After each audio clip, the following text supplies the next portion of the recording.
بات کر رہے ہیں آپ، تو اب وہ بھی متوجہ ہے، آپ بھی متوجہ ہیں، تو پھر بات ہوتی ہے۔ اب آپ اس کو متوجہ کر لیتے ہیں اور منہ ادھر کر کے بات شروع کر دیں، کیوں جی کیا خیال ہے؟ وہ کیا کرے گا آپ کے ساتھ؟ کر کے دیکھ لیں کیا ہوتا ہے۔ تو اب یہ نماز میں ہم کھڑے ہو رہے ہیں اور سبحانک اللہم، اے اللہ تو پاک۔ اب اس استظہار کے ساتھ جب ہم نے یہ کہا، اب آگے جب سورۃ فاتحہ شروع کی تو مکالمہ شروع ہو گیا۔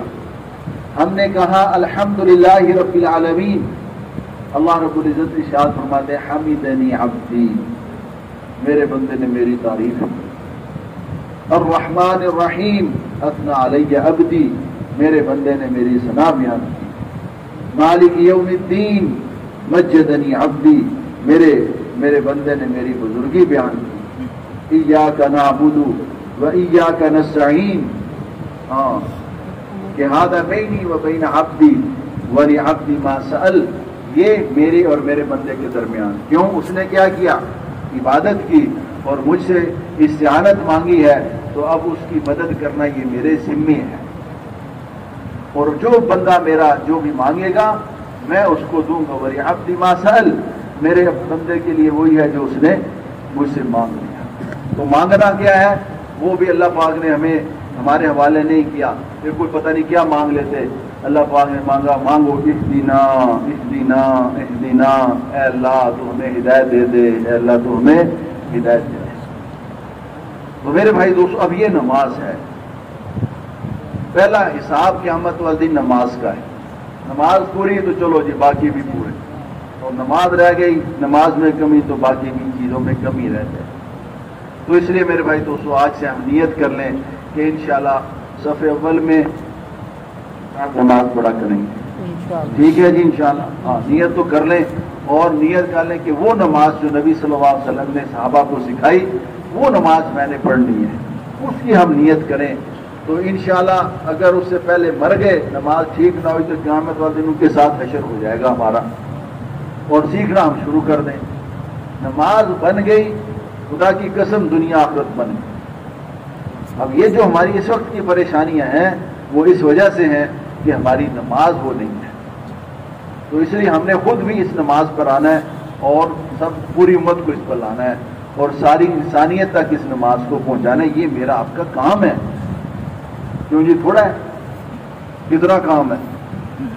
اور پھر میرے بھائی دوستوں اس کے بعد ہمیں علم پر محنت ہے۔ ہاں علم پر محنت، صحابہ نے کیسی محنت کی ہے کہ آدمی ان کے واقعات پڑھ پڑھ کے حیران ہوتا ہے کہ کیسے یہ ابو ہریرہ رضی اللہ تعالیٰ عنہ، جن کو 5000 سے زیادہ حدیثیں یاد ہیں، یہ ایسے نہیں یاد ہو گئی، یہ ساری ہر وقت نبی صلی اللہ علیہ وسلم سے چمٹے رہتے تھے، اور ساری رات پھر وہ حدیث جو سنتے تھے ان کو دہراتے رہتے تھے، ان کو پھیرا دیتے رہتے تھے، پھر یہ احادیث ان کو یاد ہوئی۔ ابن عباس رضی اللہ تعالیٰ عنہما ایسے ہی مفسر قرآن اور حبر الامہ نہیں بن گئے۔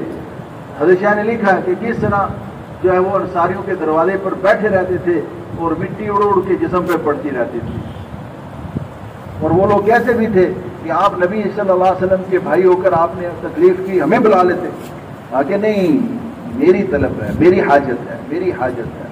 اور پھر اس کا یہ صلہ بنا کہ پھر حبر الامہ اور مفسر قرآن اللہ پاک نے ان کو بنا دیا۔ حالانکہ ان کو بھی دعا تھی نبی صلی اللہ علیہ وسلم کی، اللہم علمہ الکتاب والحکمہ، اے اللہ اس کو کتاب اور دانائی کا علم نصیب فرما دے۔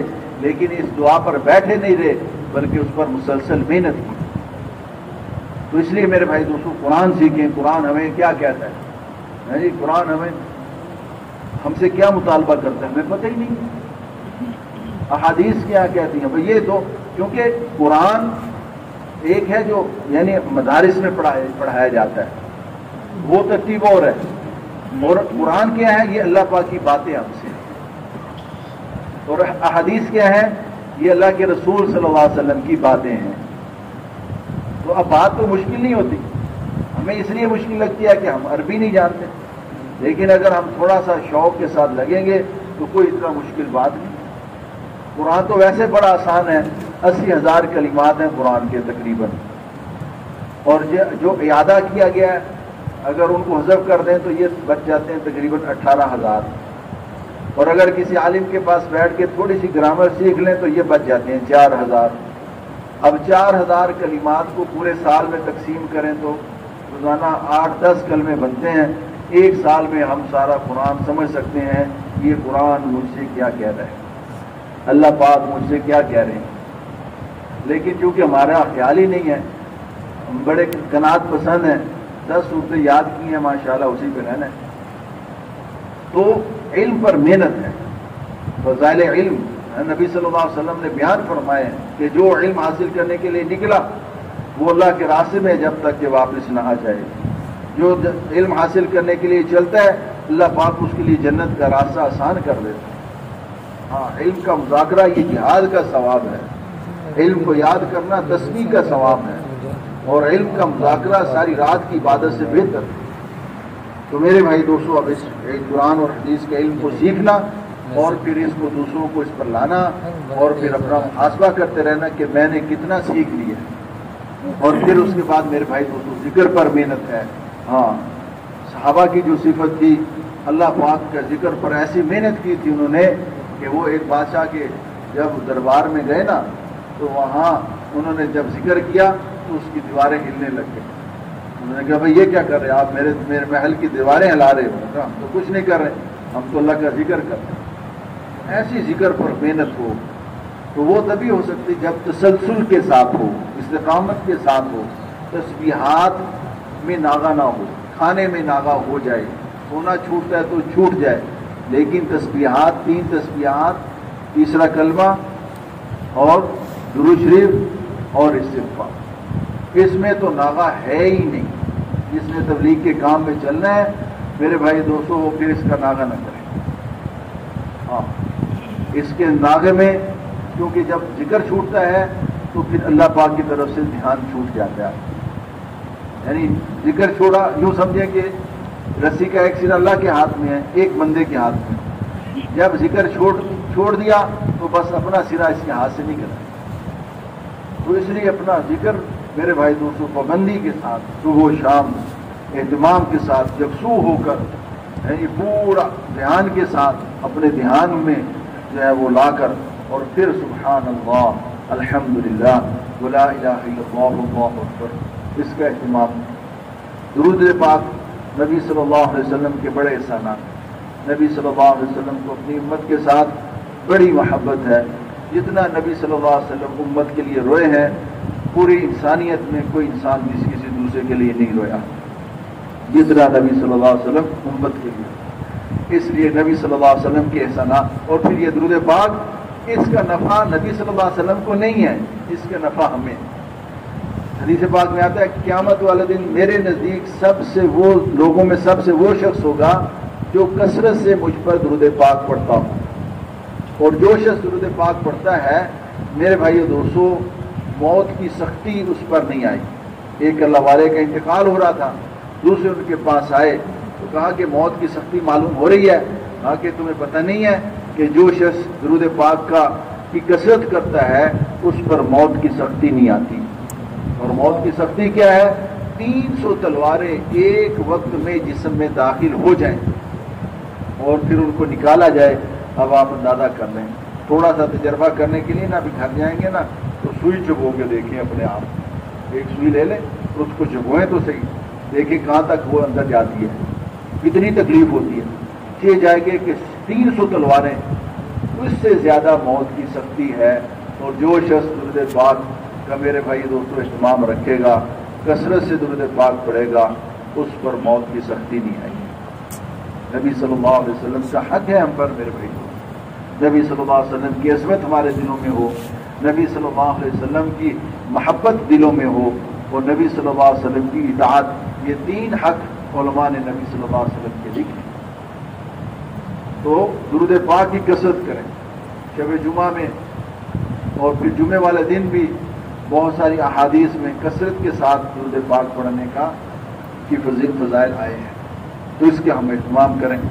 اور پھر میرے بھائی دوستو اپنے اخلاق کو ہم ٹھیک کریں، اکرام مسلم، ہاں ہر ایک کو نفع دینا ہے، ہر ایک کے خیر خواہی، ہر ایک کے ساتھ خیر خواہی کریں۔ تین کاموں سے اللہ کی مدد ہٹ جاتی ہے.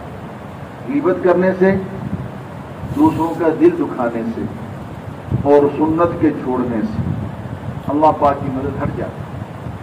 تو اس لیے اس کا ہم خیال کریں.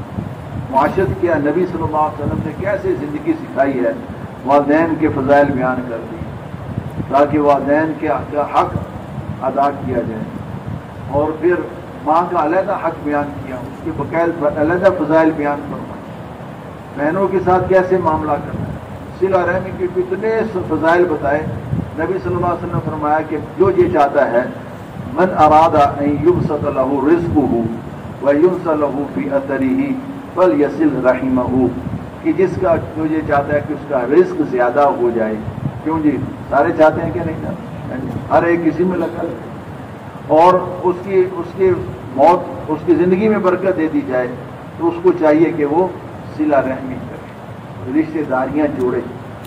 ہاں، اور ایک صحابی نے بتلایا، عرض کیا اللہ کے رسول میں تو اپنے رشتے داروں کے ساتھ اچھا معاملہ کرتا ہوں اور وہ میرے ساتھ برا معاملہ کرتے ہیں.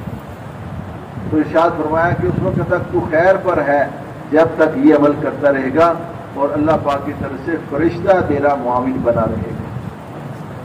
تو صلہ رحمی بنتی تب ہے کہ اگلے نے تکلیف دی ہے، آپ اس کو راحت پہنچائیں. اگلے نے آپ پر ظلم کیا، آپ اس کو معاف کریں. یہ ہے اچھے اخلاق. اور وہ جو ہے وہ آپ کے ساتھ برائی کر رہے ہیں، آپ اس کے ساتھ اچھائی کر رہے ہیں. تو نبی صلی اللہ علیہ وسلم نے بتلایا ہے کہ معاشرت کیسے، کس طریقے سے معاملہ کرنا ہے.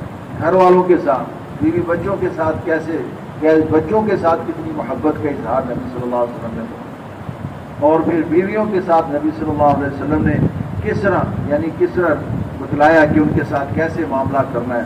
یعنی آدمی حیران رہ جاتا ہے.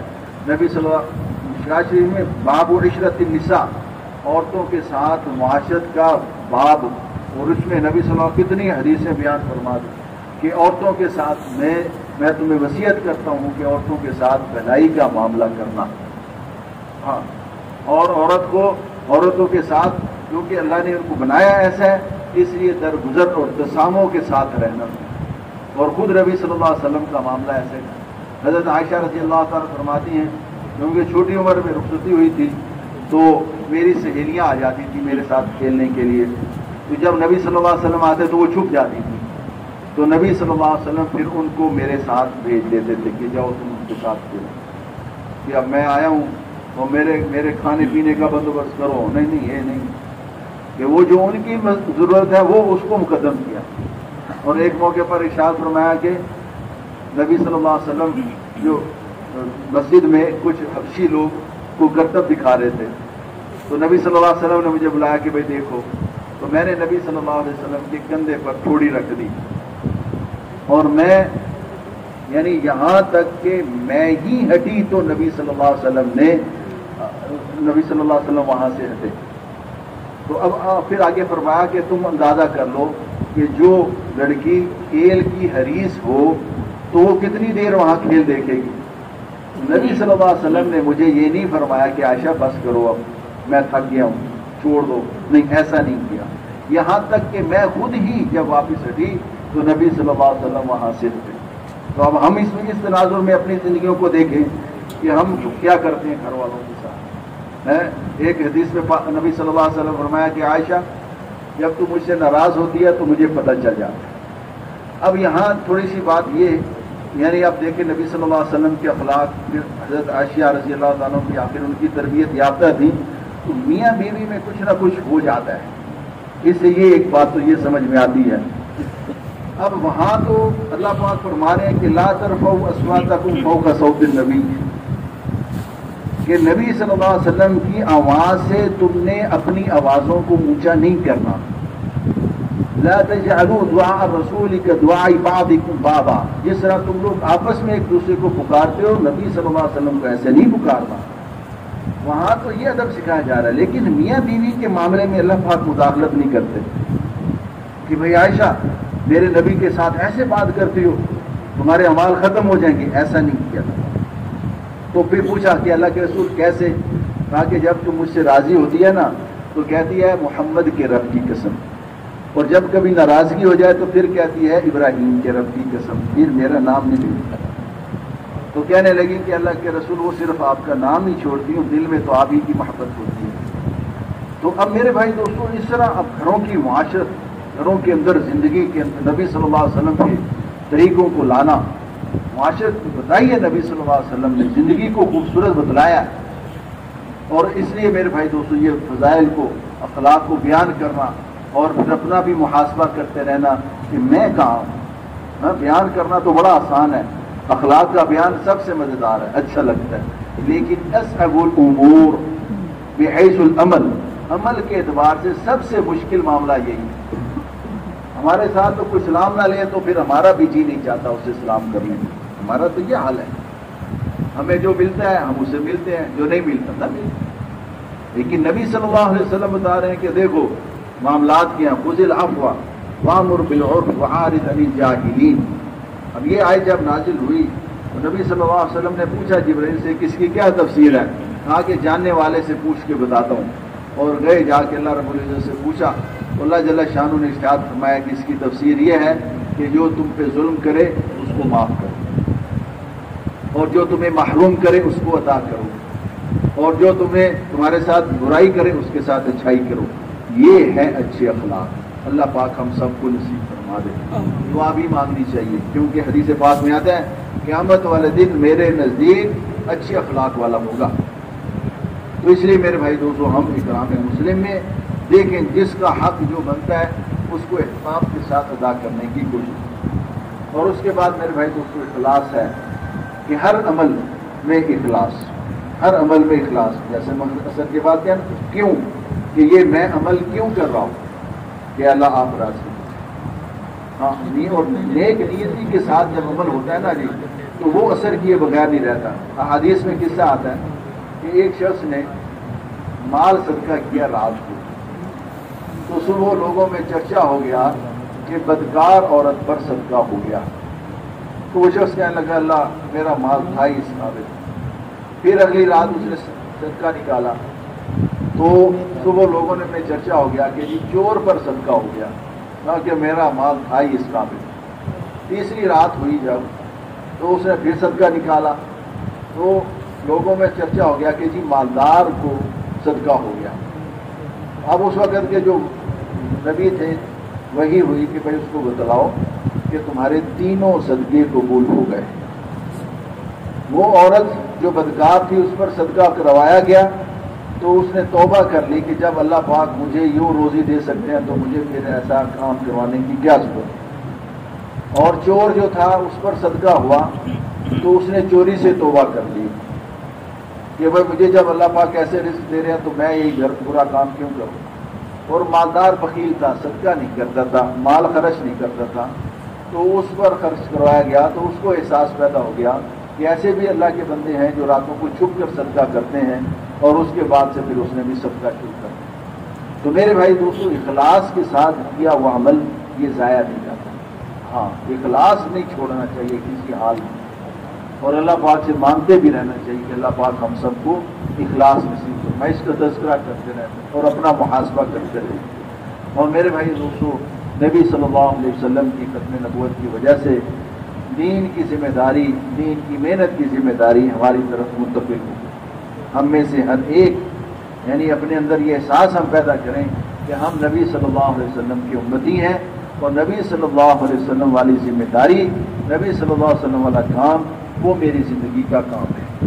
اب نبی صلی اللہ علیہ وسلم نے جو محنت فرمائی، اب صحابہ رضی اللہ عنہم اجمعین جیسا مجمع جو تیار ہوا ہے تو میرے بھائی دوستوں وہ چٹکیوں میں تھوڑی تیار ہوا ہے، اس کے پیچھے نبی صلی اللہ علیہ وسلم کی بڑی محنت ہے۔ نبی صلی اللہ علیہ وسلم جب آیت اتری قم فانذر وربک فکبر، تو پھر نبی صلی اللہ علیہ وسلم لوگوں کے پاس جانے لگے اور لوگوں کو دعوت دے کر اور اللہ پاک کی بڑائی بیان کر کے لوگوں کو اللہ کا تعارف کروانے لگے۔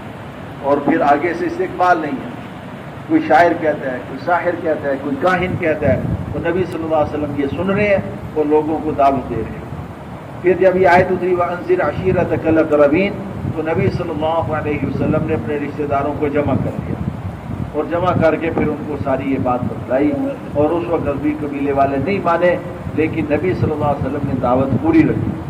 اور جب فصدع بما تؤمر کہ جو آپ کو حکم دیا گیا اس کو کھلا بیان کریں، تو پھر نبی صلی اللہ علیہ وسلم نے اعلانیہ دعوت میرے بھائی دوستوں شروع کر دی. جب اعلانیہ دعوت شروع کر دی تو پھر اعلانیہ جو ہے مخالفت بھی شروع ہو گئی. پھر جو ہے وہ مکے والے سر جوڑ کے بیٹھے.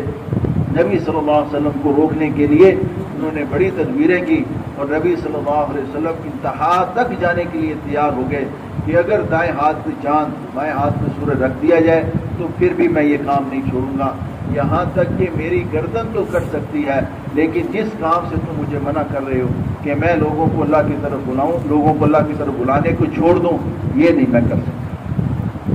تو میرے بھائی دوستوں پھر نبی صلی اللہ علیہ وسلم کی دن رات کی محنت سے پھر جو صحابہ کا مجمع تیار ہوا ہے، اور پھر وہ صحابہ کا مجمع تیار ہو کر پوری دنیا میں دین کی بات کو لے کر گئے.